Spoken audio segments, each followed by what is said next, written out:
अस्सलामुअलैकुम, welcome to my जहराज kitchen. मैं हूँ जहारा। उम्मीद करती हूँ आप सब खैरियत से ज़रूर होंगे। आज मैं आप सभी के साथ ईद मिलादुन्नबी स्पेशल पर बनने वाली मुतंजन की रेसिपी शेयर करने वाली हूँ। यानी हम यहाँ पर ज़र्दा बनाकर तैयार करेंगे। आप इसे शाही मुतंजन बोल सकते हैं या फिर मीठा चावल भी बोल सकते हैं। बिल्कुल खिले खिले चावल बनकर तैयार होंगे। और साथ ही मैं यहाँ पर खस्ता मावा खाजा की रेसिपी भी शेयर करूँगी। बहुत ही मज़ेदार का बनकर तैयार होता है। मावा स्टफिंग होता है और इसे बनाना बहुत ही आसान है। तो चलिए देर नहीं करते हैं, झटपट हम बनाना स्टार्ट करते हैं मुतंजन और साथ ही खस्ता मावा खाजा। अगर इन दोनों की रेसिपी आप सभी को पसंद आती है तो प्लीज़ इस वीडियो को लाइक शेयर और मेरे चैनल को सब्सक्राइब ज़रूर करते हुए जाइएगा। खाजा बनाने के लिए सबसे पहले हमें क्या करना है, डो तैयार करना है। यहाँ पर मैंने ले लिया है 2 कप के करीब मैदा और साथ ही 1 चुटकी हमें डाल देना है नमक। अब मैं यहाँ पर डाल देती हूँ मेल्टेड देसी घी, तकरीबन 3 से 4 चम्मच के करीब। और अच्छी तरह से हमें मिक्स कर लेना है आटे में और इस तरह से हमें मोइन करना है। जब आप मुट्ठी करें इस तरह से आटा होना चाहिए। अब मैं इसे गूंदूंगी थोड़ा थोड़ा करते हुए। नॉर्मल पानी हमें यहाँ पर ऐड करना, ना ही ठंडा ना ही गर्म, रूम टेम्परेचर वाला जो पानी होता है वही यहाँ पर डालकर इसे गूंद लेना है, बिल्कुल टाइट डो। तो इस तरह से जब डो तैयार हो जाएगा हमें यहाँ पर फिर से 1 चम्मच देसी घी ऐड कर देना है और अच्छी तरह से 2 मिनट के लिए इसे मसल लेना है। अब मैं इसे ढक देती हूँ। मैंने रुमाल को गीला कर लिया है। अब मैं इसे कवर कर दूँगी और इसे हम 15 मिनट के लिए रेस्ट पर छोड़ देंगे। तो चलिए तब तक हमें क्या करना है, खाजा का स्टफिंग तैयार कर लेना है। चटनी का जार ले लें, 1/2 कप चीनी, 4 छोटी इलायची डालकर बिल्कुल इसका फाइन पाउडर तैयार कर लें। इस तरह से शुगर पाउडर बनकर तैयार है। यहाँ पर मैंने ले लिया है 100 ग्राम के करीब मावा। मावा को मैंने हाथ से तोड़ लिया है। अब मैं इसे डाल देती हूँ एक बोल पर और साथ ही हमने जो शुगर पाउडर तैयार किया है छोटी इलायची डालकर, उसे मैंने यहाँ पर डाल दिया है। ड्राई फ्रूट्स ऐड कर दें बारीक काट कर, पिस्ता, बादाम, काजू और साथ ही मैंने यहाँ पर ले लिया है डेसिकेटेड कोकोनट पाउडर, तकरीबन 1/2 कप के करीब। सभी चीज़ों को हाथ से अच्छी तरह से मिक्स कर लें। इस तरह से मसलते हुए पूरा हमें इसे मिक्स करना है। और यहाँ पर देखिए खाजा का स्टफिंग बिल्कुल बनकर तैयार है मावा वाला। तो चलिए जब तक हमारा खाजा का डो रेस्ट पर है हम यहाँ पर मुतंजन बना लेते हैं। मुतंजन बनाने के लिए मैंने यहाँ पर 250 ग्राम लॉन्ग ग्रेन्स बासमती राइस को आधे घंटे से पानी में भिगो कर रखा हुआ था। पानी से मैंने साफ़ कर लिया है। अब मैंने यहाँ पर 2.5 लीटर पानी लिया है। 6 से 7 मैंने लौंग लिया है, 2 छोटी इलायची पानी में ऐड कर दूँगी। साथ ही 1 चम्मच हमें यहाँ पर तेल ऐड कर देना है। इससे चावल खिले खिले बनेंगे। पानी के खौलने का इंतज़ार करें। जब पानी अच्छी तरह से खौलने लगेगा हमें यहाँ पर भिगोया हुआ चावल ऐड कर देना है। और यहाँ पर मैंने लिया है लॉन्ग ग्रेन्स बासमती राइस। आप चाहें तो यहाँ पर सेला राइस से भी इस मुतंजन को बनाकर तैयार कर सकते हैं। इसे हम पूरी तरह से पका लेंगे। चावल में कोई भी कण हमें नहीं रखना है। हाई फ्लेम पर इसे तब तक पकाना है जब तक हमारा चावल अच्छी तरह से पक ना जाए। तो यहाँ पर देखिए मैं तोड़ के दिखा देती हूँ, बिल्कुल इस तरह से मैश होना चाहिए। अब मैं चावल को पानी से छान लूँगी। मुतंजन बनाने के लिए हमें यहाँ पर कलरफुल चावल बनाना है, तो उसके लिए 4 कटोरी मैंने ले लिया है, 4 कलर ऐड कर दिया है। थोड़ा सा पानी डालकर मिक्स कर लूँगी। उसके बाद हमें यहाँ पर बॉइल्ड किया हुआ चावल ऐड करना है और अच्छी तरह से मिक्स कर लेना है। ज़र्दा अगर हम बनाते हैं चावल को बॉईल करते वक्त पानी में हम कलर ऐड करते हैं, लेकिन मुतंजन बनाते वक्त इस तरह से अलग से हमें बॉइल्ड चावल में कलर मिक्स कर लेना है। तो चलिए मुतंजन बनाना स्टार्ट करते हैं। सबसे पहले देगची पर हमें डाल देना 1/3 कप के करीब देसी घी, 2 छोटी इलायची, 4 लौंग। अब हमें यहाँ पर काजू, बादाम, किशमिश और नारियल का खोपरा ऐड कर देना है। नारियल के खोपरे को स्लाइस में मैंने कट कर लिया है और इस तरह से हमें क्या करना है, हाई फ्लेम पर 2 मिनट के लिए इसे फ्राई कर लेना है। जैसे ही हल्का सा कलर चेंज हो जाएगा, किशमिश फूल जाएगा, हमें यहाँ पर इन ड्राई फ्रूट्स को बाहर निकाल देना है। थोड़ा सा मैं बचा कर रखूँगी उसी तरह से घी पर। अब हमें यहाँ पर ऐड कर देना है चीनी। तो यहाँ पर देखिए 250 ग्राम मैंने चीनी लिया है। जितना चावल उतना चीनी लेना है। मुतंजन बनाने का या फिर ज़र्दा बनाने का परफेक्ट तरीका होता है। अब मैं यहाँ पर 1/2 कप दूध भी ऐड कर दी हूँ। तो मिठास आपको जितना पसंद है उस हिसाब से ऐड कीजिए, लेकिन क्या है ना, मुतंजन ज़्यादा जब भी बनाएं जितना चावल उतना चीनी लें। चीनी जब अच्छी तरह से घुल जाएगा उसके बाद हमें यहाँ पर ऐड कर देना है बॉईल किया हुआ चावल और इसे हमें अच्छी तरह से शुगर सिरप में मिक्स कर लेना है। यहाँ पर मैंने दूध डाला है, आप चाहें तो पानी भी इस्तेमाल कर सकते हैं। तो इसे अच्छी तरह से मिक्स करने के बाद मैंने यहाँ पर 25 ग्राम लिया है मावा। मावा को हाथ से तोड़कर इस तरह से डाल दें। थोड़ा सा मैंने यहाँ पर डाला है, बाकी का मैं बाद में इस्तेमाल करूँगी। अब मैं इसे ढककर 3 से 4 मिनट के लिए लो फ्लेम पर पकाऊँगी। 3 से 4 मिनट के बाद इसका लीड हटाएं, फिर से एक बार अच्छी तरह से मिक्स कर लें।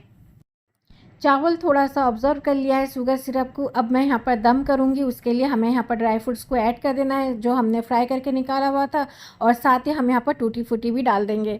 इसी के साथ हमने जो चावल में कलर मिला कर रखा हुआ था, उसे भी हम इस तरह से ऊपर रख लेंगे। यहाँ पर आप देख सकते हैं मैंने 4 कलर का इस्तेमाल किया है। अब मैं यहाँ पर डाल देती हूँ 3 से 4 ड्रॉप के करीब केवड़ा वाटर। इससे फ्लेवर बहुत ही अच्छा आता है। सबसे आखिर में बचा हुआ मावा ऐड कर दें और इस बर्तन को अच्छी तरह से कवर कर लें। लो फ्लेम पर हम इसे 15 मिनट के लिए दम पर रख लेंगे। जब तक हमारा मुतंजन दम पर है, यहाँ पर मैं खाजा बनाना स्टार्ट कर लेती हूँ। 15 मिनट के लिए मैंने डो को बना कर रखा हुआ है। बहुत ही अच्छी तरह से सॉफ्ट हो चुका है, लेकिन इतना देखिए टाइट है, हाथ में बिल्कुल भी चिपकता नहीं है। इस तरह से आपको डो तैयार करना है। अब मैं इस तरह से रोटी के, जो हम रोटी बनाते हैं उसका जो बॉल बनाते हैं ना, बिल्कुल वही शक्ल में मैंने तोड़ लिया है। 4 बॉल बनकर तैयार है। 4 को मैं ढककर इस तरह से रख लेती हूँ और 4 बॉल को हमें क्या करना है, कलर लगाना है। तो 2 बॉल को मैं फिर से इकट्ठा कर लेती हूँ। अब मैं यहाँ पर डाल देती हूँ रेड कलर। कलर को हम अच्छी तरह से पहले मिक्स कर लेंगे। मैंने यहाँ पर 2 गोले को मिलाकर एक गोला करके इस तरह से कलर मिला लिया है।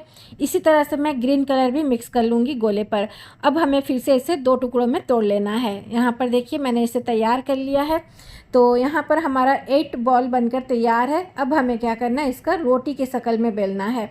तो पहले मैं इसे ढक कर रख लेती हूँ कुछ देर के लिए, यानी कुछ ही मिनट के लिए मैं इसे ढककर फिर से साइड कर लेती हूँ। अब मैं यहाँ पर और एक कटोरी ली हूँ, जिसमें मैंने डाल दिया 1/3 कप के करीब थोड़ा सा देसी घी और साथ ही 3 से 4 चम्मच मैदा। अच्छी तरह से मिक्स कर लें। इस तरह से पेस्ट होना चाहिए, बिल्कुल भी यहाँ पर हमें पानी नहीं डालना है। इस तरह से हमें पेस्ट कर लेना है। तो यहाँ पर जो है ना, हमारा आटा बिल्कुल तैयार है। अब हमें क्या करना है, इसे बेलना है। सूखा मैदा लगाकर बिल्कुल रोटी के शक्ल में हमें इसे एक एक करते हुए बेल लेना है। 8 गोले हैं तो उस हिसाब से हमारा 8 रोटी बनकर तैयार होगा। तो प्लेट में इस तरह से मैदा छिड़क दें, एक एक करते हुए रखें, और जहाँ जहाँ पर आपको रोटी रखना है उस पर भी आपको इस तरह से मैदा छिड़क देना है। फिर उसके ऊपर और एक रोटी बनाकर रखना है। इसी तरह से हमें 8 रोटी बनाकर तैयार कर लेना है। अगर मैदा इस तरह से स्प्रिंकल नहीं करेंगे तो जब आप इस तरह से बेलकर रोटी रखेंगे ना, आपस में चिपक जाएगा। मैदा लगाने से चिपकेगा नहीं। अब हमें यहाँ पर एक रोटी इस तरह से रखना है। हमने जो पेस्ट बनाकर तैयार किया है घी और मैदे का, इस तरह से चारों तरफ स्प्रेड कर लेंगे। फिर से उसके ऊपर एक रोटी रखेंगे। कलर अलग अलग करके हमें यहाँ पर रखना है। मैंने वाइट रखा, ग्रीन रखा, फिर वाइट रखा और इस तरह से पेस्ट लगाया है। फिर उसके बाद मैं यहाँ पर ऑरेंज या फिर आप रेड, जो भी कलर का आपने रोटी बनाया है उसे इस तरह से रख लें। और इसी तरह से हम सभी रोटी को इस तरह से एक तय लगा देंगे, लेयर बना देंगे। उसके बाद थोड़ा सा हल्का सा हमें इसे बेल लेना है। उसके बाद हम इसे रोल करेंगे इस तरह से। इस तरह से रोल करने के बाद अब हमें क्या करना है, हाथ से थोड़ा सा ऐसा खींचेंगे और उसके बाद फिर से हम इसे इस तरह से थोड़ा सा हम खींचकर रोल बना लेंगे। उसके बाद हम इसे नाइफ से इस तरह से कट करेंगे। आगे पीछे करते हुए आपको इसे कट करना है, बिल्कुल इस तरह से। तब जाकर इसका जो लेयर है ना, वो अच्छी तरह से बनेगा। तो यहाँ पर आप देख सकते हैं बिल्कुल इस तरह से हमारा लेयर बनकर तैयार है। अब हमें क्या करना है, इसे बेलना है। सभी मैंने रोल को कट कर लिया है। तो यहाँ पर देखिए एक को मैंने ले लिया है, हल्का सा बेलूँगी। बिल्कुल भी यहाँ पर आपको ना तो तेल ना तो सूखा मैदा लगाना है, हल्का सा आपको बेलना है। और उसके बाद हमें मावा का स्टफिंग डालना है और इस तरह से हम बंद कर लेंगे। चारों तरफ से अच्छी तरह से हमें इसे फोल्ड करके बंद कर लेना है। बिल्कुल इस तरह से हमें सभी जो है ना मावा खाजा बनाकर तैयार करना है, बिल्कुल इस तरह से। तो यहाँ पर मैंने राउंड शेप दिया है, आप चाहें तो इसका कोई भी शेप दे सकते हैं। तो यहाँ पर देखिए मैंने इस तरह से स्टफिंग करके मावा को बंद कर लिया है। इसी तरह से सभी मावा खाजा जो है मैंने बनाकर तैयार कर लिया है स्टफिंग करके। अब हम इसे फ्राई करेंगे, लेकिन उससे पहले यहाँ पर हम मुतंजन को चेक कर लेते हैं। माशाल्लाह से हमारा मुतंजन बिल्कुल बनकर तैयार है। बहुत ही खुशबूदार और खिले खिले चावलों वाला हमारा मुतंजन पुलाव बनकर तैयार हुआ है। मीठा चावल ज़रूर ट्राई करके देखिए, आप सभी को बहुत ही पसंद आएगा। इतना खुशबूदार, इतना मज़ेदार का बनकर तैयार होता है। परफेक्ट मेज़रमेंट है, 250 ग्राम चावल, 250 ग्राम चीनी। उसी हिसाब से आपका जो मुतंजन का मीठापन है ना, परफेक्ट होता है। मैंने इसके ऊपर थोड़ा सा छोटा छोटा रसगुल्ला भी रख लिया है। तो चलिए अब हमें खाजा को फ्राई कर लेना है। तेल को अच्छी तरह से गर्म कर लें। मीडियम लो फ्लेम पर इसे उलट पुलट करते हुए क्रिस्पी होने तक फ्राई करना है। जिस साइड से हमने इसे बंद किया है उसी साइड को हम तेल की तरफ ऐड करेंगे और इस तरह से उलट पुलट करते हुए क्रिस्पी होने तक हमें इसे फ्राई कर लेना है। बहुत ही खस्ता और मज़ेदार का हमारा खाजा बनकर तैयार होता है, वो भी मावा का। आप ज़रूर ट्राई करके देखिएगा, आप सभी को बहुत ही पसंद आने वाला है। तो इस तरह से हम तेल से इसे छान कर कोई भी ऑब्जर्विंग ऑयल पेपर पर रख देना है, ताकि जो है ना ऑयल इसका एक्स्ट्रा जितना होगा वो ऑब्जर्व कर लेगा। तो इस तरह से आप मावा खाजा बनाकर तकरीबन 2 से 3 दिन के लिए रख सकते हैं बाहर, क्योंकि मावा है ख़राब हो जाएगा। ज़्यादा दिन के लिए आप इसे बाहर नहीं स्टोर कर सकते हैं। अगर आप फ्रीज़ में स्टोर करेंगे तो 4 से 5 दिन के लिए या फिर 6 दिन के लिए आप इसे स्टोर कर सकती हैं। तो इस तरह से हमारा खस्ता मावा खाजा बनकर तैयार हुआ है और साथ ही खिले खिले चावलों वाला मुतंजन बनकर तैयार हुआ है। इन दोनों की रेसिपी को ज़रूर ट्राई करके देखिएगा, आप सभी को बहुत ही पसंद आने वाला है। तो फ्रेंड्स, अगर आज की ईद मिलादुन्नबी स्पेशल पर बनने वाली शाही मुतंजन और साथ ही खस्ता मावा खाजा की रेसिपी आप सभी को पसंद आई है, आप सभी के लिए हेल्पफुल लगी है, तो प्लीज़ इस वीडियो को लाइक, शेयर और मेरे चैनल को सब्सक्राइब ज़रूर करते हुए जाइएगा। और साथ में मुझे कमेंट करके बताइए आप लोग किस शहर से और किस मुल्क से मेरी रेसिपी को देख रहे हैं, मुझे सपोर्ट कर रहे हैं। मुझे ये जानकर बहुत ही खुशी होती है। तो चलिए मिलते हैं एक नई रेसिपी के साथ। अपना ख्याल रखें और मुझे दुआओं में याद ज़रूर रखें। अल्लाह हाफिज़।